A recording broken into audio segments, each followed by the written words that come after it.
네, 반갑습니다. 여러분 안녕하세요. 박프로입니다. 지금은 이제 11월 6일 오전 12시 반, 네, 새벽 시간에 제가 지금 오늘 우리나라 시장을 보고 잠을 잘 수가 없어요.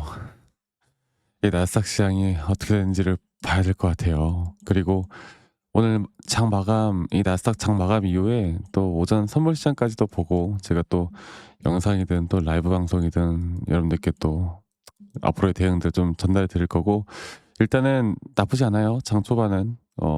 어제 이제 오늘 나왔던 급락이 진짜 저점 바닥일 수도 있겠다라는 생각을 좀 해 보긴 하는데, 또 한 가지로는 이제 두 가지 정도의 시나리오를 볼 때 이 코스피를 볼게요. 코스피가 오늘 20 선을 좀 지지를 하고 반등이 나와 주고 있고, 이거는 20 선을 지지했다라기보다 오늘 시간, 그러니까 어제 오전 10시 반 기준으로 선물 시장을 볼까요? 미국 선물 시장이 딱 우리나라 시간으로 오전 반, 이거 볼게요. 좀 크게 해서 보여드릴게요. 오전 반을 기준으로 선물 시장에 반등이 나왔거든요. 그래서 뭐 20선 지지했다 이게 중요한 게 아니라 그냥 선물 시장이 이때 반등해서 우연치 않게 20선에 걸쳐서 반등이 나왔다 이렇게 보는 게 맞아요. 그런데 만약 이 시장 자체가 이 리테스트, 그러니까 저점 바닥에 대한 리테스트를 한 번 더 할 가능성도 분명히 있긴 하거든요.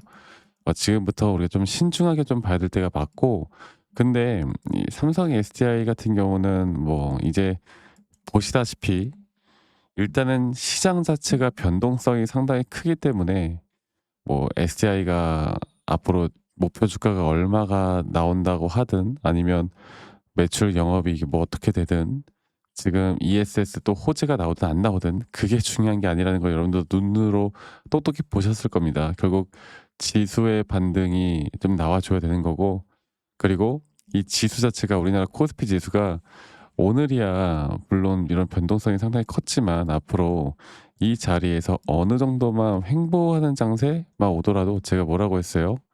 그러면 오히려 그때부터 2차 전지 섹터가 더 상승할 수 있다라고 제가 말씀을 드리고 있죠. 그 이유는 이 수급들, 특히나 이 지수를 끌어올렸던 거의 저는 절반 이상이라고 봐요. 삼성과 SK 하이닉스 이 두 종목 때문에 우리나라 지수가 올라간 거거든요. 근데 이게 만약에 좀 꺾이고 횡보 장세가 된다라고 하면, 그냥 우리가 단순하게 생각해서 이 돈의 자금의 흐름 자체가 분산이 될 거고, 그 흐름 자체가 분산이 되는 건 저는 이제 2차 전지로 올 수밖에 없다 보고요. 이 AI 쪽에서 파생된 섹터들이, 주목을 못 받던 섹터들이 다시 한번 기지개를 펴는 딱 그 시기가 올 거예요. 저는 그 중심에 2차 전지 또는 그 중심에 삼성 SDI가 앞으로 주도해 나갈 거라는 제 관점은 아직 전혀 변한 게 없습니다. 아시겠죠? 자, 시장이 하락했던 이유 명확하지 않아요. 근데 명확하지 않은 하락이 더 무서운 거 아시죠? 예를 들어서 막 관세를 갑자기 말도 안 되게 트럼프 대통령이 또 갑자기 노박 나가지고 뭐 갑자기 또 뭐 협의 다 파기하고 150% 올리겠다 막 이런 발표했으면 이 정도 하락 나올 수 있지. 근데 그런 것들도 없었단 말이야. 그냥 금리 인하에 대한 앞으로의 좀 불확실성? 근데 이것 때문에 이렇게 하락한다? 이건 아닌 것 같고, 뭐 최근에 빅테크 기업들이 이제 데이터 센터나 돈 쓰는 데 있어서 이제 채권을 좀 돈을 빌리고 있는 추세다라고는 이야기들이 나오면서 시장이 약간의 노이즈가 좀 생겼던 거? 그렇다고 해서 이렇게 떨어진다고? 그러니까 이게 지금 약간 혼조세예요, 혼조세. 그래도 저는 앞으로 우리가 생각하는 그 기준 그대로 아직 어떤 것도 벗어난 게 없기 때문에, 제가 오늘 다시 한 번 더 좀 말씀을 좀 드릴 거고, 앞으로 어떻게 대응을 해야 될지, 그리고 시청하시는 분들 아마 출근길이나 오전에 시청하시는 분들 많을 것 같은데, 여러분들 좋아요 한 번씩만 기분 좋게 눌러주세요. 그러면 여러분들 앞으로 여러분들에게 더더더 연말까지 좋은 일들 많이 생길 겁니다. 좋아요 한 번씩만 꼭 눌러주시길 바라겠고요. 그래서 일단 수급들을 보면 뭐 외인과 기관들이 매도를 하고 있는데 이건 당연한 거예요. 왜냐하면 지수가 크게 하락을 했고 이 지수 추종에 대한 매도세가 나올 수밖에 없는 거고, 또 프로그램 매도세도 한 몫을 했을 거고, 이런 것들은 뭐 당연한 거고, 이제 그냥 거두절미하고 제가 저도 이제 나스닥장을 좀 봐야 되기 때문에 삼성 일대 차트를 좀 바로 보도록 하겠습니다. 자, 보면은 우리가 예상하고 우리가 기다리던, 또 우리가 대응을 해야 된다라고 말씀드렸던 타점은 아직 안 왔고, 지금 나오는 조정 또한 우리가 예측해 볼 수 있는 부분이었고, 이런 등락폭이 계속 이런 식으로 크게 나오면서 주가는 우상향을 할 거다. 근데 이런 대응 자리를 내가 대처할 수 있는 사람들만이 누구는 50% 수익을 볼 때 나는 100에서 150%더 큰 수익을 볼 수 있는 그런 전략으로 끌고 갈 거다. 이거는 저는 2차 전지 전반적인 섹터 거의 비슷한 흐름으로 같이 만들어 나가고 있는데요. 장기적인 파동은 저는 큼지막하게 올라가서 이 장기적인 파동에 따른 3파동 고점을 중요하게 보고 있고, 이 3파동 고점이라는 건 이 단기적인 상승에 대한 5파동 고점이 될 거고, 지금은 현재 3파동 뒤에 나오는 4파 조정 단계가 짧게 왔다 올라갈지 아니면 리테스트가 와서 한 번 더 눌릴지 이것만 판단하면 되는데, 이 여기서 흔들리지 마세요. 제가 그 중요한 타점들이 나올 때마다 라이브 방송 진행하고 있잖아요. 그때 제가 알려드릴 거예요. 아시겠죠? 그래서 이것만 잘 보고 판단하면 되겠다라는 말씀 드리겠고, 그리고 앞으로 저점이나 또 고점에 대한 매도 타점이 나올 때마다 말씀드렸던 것처럼 방송이나 또는 짧게 영상을 찍어서라도 빠르게 알려드릴 거고, 그리고 그 전에 가장 먼저 알려드릴 건 바로 다이렉트로 제가 여러분들에게 문자로 먼저 이런 소식들을 알려드릴 겁니다. 문자로. 아시겠죠? 그래서 아마 한 달에 평균적으로 2번에서 4번 정도 중요한 타점들이 좀 나오는 것 같아요. 이러한 점들을 제가 계속 공유해 나갈 거고요. 아직 여기에 대한 문자 안 보내신 분들 밑에 있는 번호로 삼성 SDI 삼성이라고 저에게 문자 남기시길 바라겠습니다. 그러면 제가 저희 구독자분들 한 분도 빠짐없이 다 소중하게 저장을 좀 해 놓을 거고, 제가 일괄적으로 여러분들께 문자를 또 보내드릴 거고, 그리고 이렇게 불특정 다수에게 제가 관점을 알려드리는 건 아무 문제가 없다라고 말씀드렸는데, 가끔씩 또 선물 주시는 분들, 기프트콘 뭐 주시는 분들 제가 다 철회하는 것도 이것도 일이에요. 여러분들 절대 못 받아요. 마음은 알지만, 매번 말씀드리지만 항상 또 있어요. 대신 구독과 좋아요만 한 번씩 눌러주시면 되겠습니다. 아시겠죠? 그래서 삼성이라고 남기시는 거 잊지 마시고요. 여러분들 많이 꼭 참여하시길 바라겠고, 그리고 제가 또 뭐 우리나라 주식뿐만 아니라 또 여러 가지를 한다는 거 이제 많이 아실 겁니다. 제가 삼성 SDI 타점만 알려준다고 해서 저 뭐 "너가 이런 손해를 왜 보면서 하느냐?"라고 말씀하시는데, 저는 손해 보는 거 하나도 없고요. 바빠요. 혼자 이미 잘하고 있고 미국 증시나 코인 시장도 좀 같이 보고 있기 때문에 이러한 정보들도 제가 저희 구독자방에서 함께 좀 이야기를 나누고 있거든요. 문자 보내신 분들에게 제가 초대 링크도 다 보내드리고 있으니까 이거 원하시는 분들은 꼭 많이 참여하세요. 아시겠죠? 자, 인생은 새옹짐하고, 저도 주린이 시절에 정말 나쁜 일들 많았었는데, 나쁜 일들이야 뭐 내가 잘못한 거였지만 주식이라는 걸 정말 못했습니다. 재무제표 보고 판단하고, 기사 뉴스 보고 판단하고, 남들이 좋다고 하면 따라서 매수하고, 남들이 나쁘다고 하면 따라서 매도하고, 이러다 보니까 빚만 생기고. 그런데 이런 것들을 제가 반전시킬 수 있었던 건 시장 공부를 했고, 두 번째 이런 기준과 원칙에 따른 타점을 정확하게 잡아 나가는 거, 이걸 고치고 나서 제가 달라졌거든요. 여러분들과 앞으로 저는 더 중요하게 또 여러분들의 주식 인생에 대한 드라마에서 해피엔딩으로 끝날 수 있도록 제가 같이 함께 해 나갈게요. 네.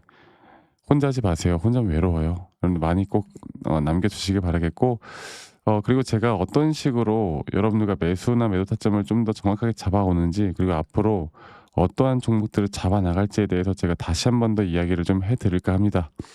여러분들 영상 끝까지 꼭 시청하시길 바라겠고요. 지금부터 제가 더 말씀드리는 내용들, 좀 이야기를 해 드리는 내용들도 꼭 참고해서 저와 함께 나가면 우리 좋은 그림 그려 나갈 수 있을 겁니다. 아시겠죠, 여러분들? 자, 제가 이제 매수나 매도에 대해서 우리가 기준이라는 걸 잡을 때, 우리가 과연 하나오션을 좀 예를 들어서요. 이 하나오션에 대해서도 제가 저희 구독자분들과 또 저희 구독자방에서도 계속 함께 또 같이 이끌어가는 너무나 좋은 종목인데, 제가 이거를 저점 바닥부터 어떻게 잡아왔었는지, 그리고 이 저점 바닥을 우리가 어떻게 판단을 하고, 이 저점 바닥부터 끌고 오는 이런 흐름 안에서 우리가 이제 또 개미굴이다 불리는 구간들, 또 이런 기준과 원칙에 대해서 어떻게 봐야 되는지를 한 번 더 좀 말씀을 드리도록 하겠습니다. 사실 제가 2024년도 10월 달에 나왔던 이 저점도 그렇고요. 2013년도 11월 달에 나왔던 여기가 중요했었는데, 여기서 주가가 반등이 나왔다가 한 번 더 주가를 떨어뜨리는, 특히나 이런 저점을 이탈하게 되면은 개인 투자자분들은 이런 저점 이탈 구간에서 다들 흔들릴 수밖에 없습니다. 자, 그런데 우리가 중요하게 봐야 되는 건 이런 저점 이탈이 어떤 타점에서는 분명 정말 마지막 매수에 대한 시그널일 수 있다. 이걸 알아야 되는데요.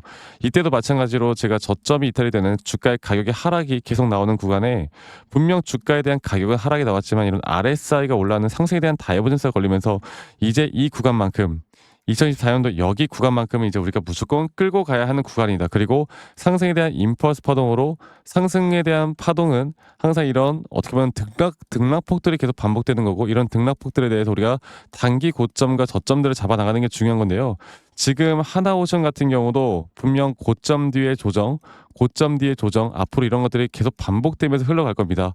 자, 그리고 또 제가 이전에 이 휴림 로봇이라는 종목을 좀 보면서 말씀드렸었는데, 휴림 로봇 또한 이게 10월 23일이에요. 2024년도 10월 23일.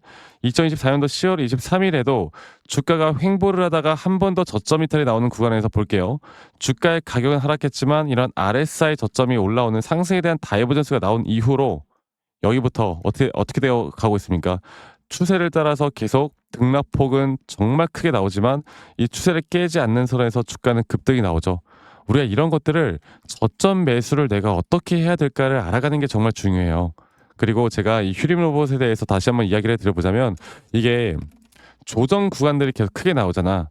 그러니까 조정 구간에 우리가 주가를 막 상승 구간으로 만들어 준다 하더라도 이런 구간에 대한 저점이, 확실한 매수에 대한 저점이 나온 뒤에 하나의 임펄스 파동 또 조정, 이렇게 또 큰 하나의 임펄스 파동이 이렇게 있는데, 이 작은 파동 안에서도 고점과 조정, 고점과 조정 이런 것들이 반복된단 말이죠. 그리고 이거를 아마 많은 분들이 이렇게 생각할 거예요. 자, 제가 예시를 들어서 여러분들께 좀 말씀을 드려보자면, 이런 저점 바닥이 나왔어. 지금 여기서부터 지금 볼게요. 자, 지금 여기서부터 만약에 예시를 들어서 이런 식으로 저점 이탈이 나왔어. 그래서 내가 이 시그널을 보고 매수를 했어. 그 다음에 다시 한번 상승은 임펄스 파동으로 이렇게 쭉쭉쭉 올라가 주고 있고, 이 임펄스 파동에 대한 단기 고점들, 그리고 또 임펄스 파동이 끝난 뒤에 단기 조정들, 또 그렇게 끝난 뒤에 또다시 올라가는 흐름들, 이런 것들이 당장 지금에야 뭐 올라가니까 당연히 그렇게 말을 할 수 있겠다 말을 하지만, 이런 것들이 분명 눈에 보이는 그런 실력들이 있어야 됩니다. 그리고 이런 조정 구간들이 어느 정도 고점 대비 저점을 이어봤을 때 어느 구간에서 다시 한번 확률이 높은 확률로 반등이 나올 자리가 나오는지, 또 이런 것들을 매일매일 좀 체크를 하면서 우리가 잡아 나갈 만한 종목들이 또 뭐가 있을지. 결론적으로는 지금 휴림 로봇 같은 경우는 이런 식의 흐름들이 계속 반복이 되면서 여러분들, 우리가 이렇게 잘 끌고 오고 있었고, 저는 휴림 로봇 또한 아직 오파 고점 단계가 안 나왔다 봐요. 근데 중요한 게 뭐다? 바로 우린 이제 이런 저점 바닥에서 나오는 종목들을 알아갈 필요가 있고, 제가 이런 확실한 저점 매수에 대한 부분들, 또 시장에 대한 흐름에 따라 앞으로 주목해 볼 만한 섹터들, 또 이런 종목들을 여러분들, 우리 구독자분들과 같이 함께 찾아 나가고 있습니다. 그래서 제가 여러분들께 다시 한번 말씀드리겠지만, 이런 종목들, 또 이런 우리가 히든 종목이라고 할게요. 저희 구독자방에도 많이 참여를 하시고, 이런 히든 종목들에 대해서 좀 공유받고 싶다라고 하시는 분들, 제가 정말 보고 있는 몇 가지 종목들을 같이 좀 공유를 해드릴 텐데, 이런 히든 종목에 대해서 공유받고 싶다라고 하시는 분들은 밑에 있는 번호로 저에게 히든이라고만 저에게 문자 한 통 남기시면 되겠고, 이러한 것들이 여러분들에게 앞으로 종목도 종목이겠지만 여러분들 스스로 타점을 잡아 나가고, 이런 종목들이 앞으로 올라가는구나, 이렇게 매수를 하는 거구나, 이런 방법과 노하우들도 알게 될 수 있는 아주 좋은 기회일 겁니다. 여러분들 히든이라고 문자 남기시는 것도 잊지 마시고 많이 꼭 참여하시길 바라겠고요. 제가 앞으로 이런 좋은 내용들과 좋은 타점들, 또 좋은 영상으로 항상 여러분들과 같이 함께 해 나갈 테니까 제 영상도 많이 시청해 주시고 구독, 좋아요도 한 번씩만 눌러주시고요. 제가 앞으로 여러분들과 계속 이런 좋은 흐름 만들면서 우리 수익 같이 한번 내보는 시간을 가져보도록 합시다. 아시겠죠, 여러분들?